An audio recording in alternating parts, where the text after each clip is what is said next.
SIP എന്ന് നമ്മൾ എല്ലാവരും കേൾക്കാറുണ്ട്. ഇപ്പോൾ ഇൻവെസ്റ്റ്മെന്റ് എന്ന് പറഞ്ഞു കഴിഞ്ഞാൽ നമ്മൾ ഡെഫിനറ്റ്ലി SIP-ലോട്ട് ഇൻവെസ്റ്റ് ചെയ്യാം, ഇല്ല മ്യൂച്വൽ ഫണ്ടിലോട്ട് ഇൻവെസ്റ്റ് ചെയ്യും. ഇതാണ് നമ്മൾ കേട്ടിട്ടുള്ളത്. അപ്പോൾ ഈ ഒരു വീഡിയോയിലൂടെ SIP എന്താണ് നമുക്ക് മനസ്സിലാക്കാൻ this is me Arun here, your coach, your mentor, your trainer in trading.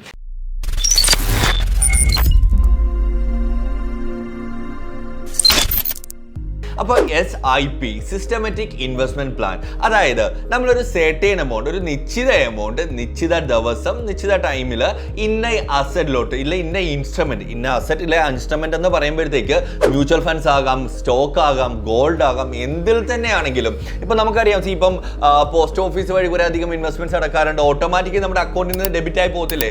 EMI പോലെ. EMI ആകുമ്പോൾ എന്താണ്, നമ്മുടെ കയ്യിൽ സാലറി വന്ന ഉടനെ അത് ഡെബിറ്റ് ആയി പോകാറുണ്ട്. ഇന്ന ദിവസം നമ്മൾ ഫിക്സ് ചെയ്യുന്ന ഒരു ദിവസമാണ് പോകുന്നത്. അതുപോലെ മാത്രം ഇത് EMI ആയിട്ട് നമ്മുടെ ലയബിലിറ്റിയിലോട്ടല്ല ഇത് മാറിപ്പോകുന്നത്, നമുക്ക് ഒരു അസറ്റ് ആയിട്ട് ഇത് മാറുകയാണ് ചെയ്യുന്നത്.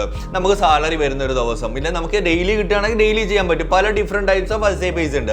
ബട്ട് എന്നാൽ ഇതിനനുസരിച്ച് നമ്മൾ സെർട്ടൈൻ ടൈമിൽ സെർട്ടൈൻ എമൗണ്ട് ഇൻവെസ്റ്റ് ചെയ്യുന്നതിനാണ് SIP എന്ന് പറയുന്നത്. അത് മ്യൂച്വൽ ഫണ്ട്സിലാകാം, സ്റ്റോക്കിലാകാം, ബോൺസിലാകാം, ഗോൾഡിലാകാം, എന്തിൽ തന്നെയാണെങ്കിലും സിസ്റ്റമാറ്റിക്കലി നമ്മുടെ അക്കൗണ്ടിൽ നിന്ന് ഡെബിറ്റ് ആയി പോവുകയാണ് ഇത് ചെയ്യുന്നത്. റൈറ്റ്. അപ്പോൾ ഇത് പല രീതിയിൽ പല ടൈം ഫ്രെയിംസ് നമുക്കിത് ചെയ്യാനായിട്ട് സാധിക്കും. ഡെയിലി നമുക്ക് SIP ചെയ്യാൻ പറ്റും. ഇപ്പോൾ ഡെയിലി പേജസ് ഉള്ളവരാണെങ്കിൽ നമുക്ക് ഡെയിലി ചെയ്യാൻ കഴിയും, ഇല്ലെ വീക്ക്ലി ചെയ്യാൻ കഴിയും, മന്ത്ലി ചെയ്യാൻ കഴിയും. ഇതൊക്കെ നമ്മളുടെ ഇഷ്ടം അനുസരിച്ച് നമുക്ക് ഇൻവെസ്റ്റ് ചെയ്യേണ്ട ഏതിലാണോ അതിൽ തന്നെ നമുക്ക് ചെയ്യാനായിട്ട് സാധിക്കുന്നതായിരിക്കും.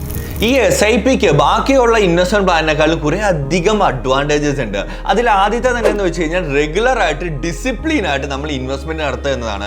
മെയിൻലി എല്ലാവരുടെ പ്രശ്നം എന്താണ്, സാലറി വരുന്നു, കുറേ അധികം ഇപ്പം മൈറ്റ് ബി EMIs കാണും, വേറെ കുറച്ച് പ്ലാനിങ്സ് കാണും. ഓക്കെ, ഈ മാസം നമുക്ക് ഇത് ചെയ്യാം, വേറെ കുറച്ച് പ്ലാനിൽ നമ്മൾ സ്റ്റക്കായി നിൽക്കുകയായിരിക്കും. അപ്പോൾ അതിനുവേണ്ടിയല്ല നമ്മൾ ഫണ്ട് അങ്ങ് സ്പെൻഡ് ചെയ്യില്ല, ലാസ്റ്റ് ഒന്നും തന്നെ നമുക്ക് ഇൻവെസ്റ്റ് ചെയ്യാൻ കാണത്തില്ല. പക്ഷേ എന്നാൽ നമ്മുടെ സാലറി വരുമ്പോൾ തന്നെ ഒരു സെർട്ടൈൻ എമൗണ്ട് ഒരു SIP-ലോട്ട് മാറിപ്പോയാലോ, ഒരു ഇൻവെസ്റ്റ്മെന്റ് അസറ്റിലോട്ട് എന്തെങ്കിലോട്ട് തന്നെ മാറിപ്പോയാലോ, ഗ്രേറ്റ് അല്ലേ? ഇതാണ് നമുക്ക് ഡിസിപ്ലിൻ ആയിട്ട് നമുക്ക് ഇൻവെസ്റ്റ് ചെയ്യാനായിട്ട് റെഗുലർലി നമ്മുടെ അക്കൗണ്ടിൽ നിന്ന് മൂവ് ആയി പോക്കോളും, നമ്മൾ അറിയാതെ തന്നെ അത് നടന്നോളും. അതുകൊണ്ട് തന്നെ നമുക്ക് ഡിസിപ്ലിൻ ആയിട്ട് നമുക്ക് ഇൻവെസ്റ്റ് ചെയ്യാനായിട്ട് സാധിക്കുന്നുണ്ടായിരിക്കും. അടുത്തത് ഡോളർ കോസ്റ്റ് ആവറേജിങ് എന്ന് പറയും. നമുക്കറിയാം, ഇപ്പോൾ ഒരു ഗോൾഡിന്റെ വില 70,000 രൂപ ആണ് 10 ഗ്രാമെങ്കിൽ നമ്മുടെ കയ്യിൽ ഇപ്പോൾ പൈസ ഉണ്ട്, നമ്മൾ അതുകൊണ്ട് ഇൻവെസ്റ്റ് ചെയ്തു. പക്ഷെ പെട്ടെന്ന് ഇത് ഡ്രോപ്പായി ഒരു 55,000 രൂപയിലോട്ടെ. അപ്പോൾ നമുക്ക് എന്താണ്, നമ്മുടെ കറന്റ് സ്റ്റാറ്റസ് എന്താണ്, നഷ്ടത്തിനാണ് നിൽക്കുന്നത് അല്ലേ?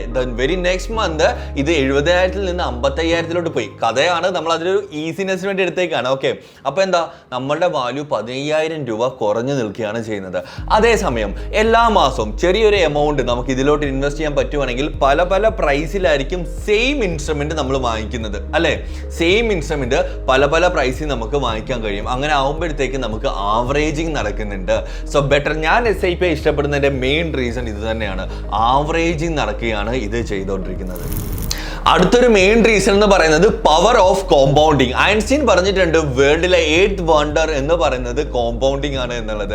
സോ ഈ ഒരു ഇൻവെസ്റ്റ്മെന്റ് നമ്മൾ ചെയ്ത് പൊക്കോണ്ടിരിക്കുമ്പോഴത്തേക്ക് 3 വർഷത്തേക്കാകാം, 5 ആകാം, 10 ആകാം, 15 ആകാം, 20 ആകാം, എത്ര വേണമെങ്കിലും ആയിക്കോട്ടെ, അവിടെ നമുക്ക് കോമ്പൗണ്ടിങ് കാരണം കിട്ടുന്ന റിസൾട്ട് എന്ന് പറയുന്നത് ഹ്യൂജ് ആണ്, വളരെ സ്മൂത്ത് ആണ്. ഞാൻ എൻ്റെ ട്രേഡിംഗ് കരിയറിൽ ഞാൻ ഇൻവെസ്റ്റ് ചെയ്ത പൈസ കോമ്പൗണ്ട് ചെയ്ത് പോയപ്പോഴത്തേക്കാണ് എനിക്ക് ആ ഒരു കോമ്പൗണ്ടിങ്ങിന്റെ ആ ഒരു റിസൾട്ട് എന്താണെന്നും അതിൻ്റെ ആ ഒരു ആ ഒരു ഫ്രൂട്ട്ഫുൾനെസ് എനിക്ക് എന്താണെന്ന് മനസ്സിലായിട്ടുണ്ടായിരുന്നത്. So power of compounding definitely നമുക്ക് SIP-ൽ കാണാൻ സാധിക്കുന്നുണ്ട്.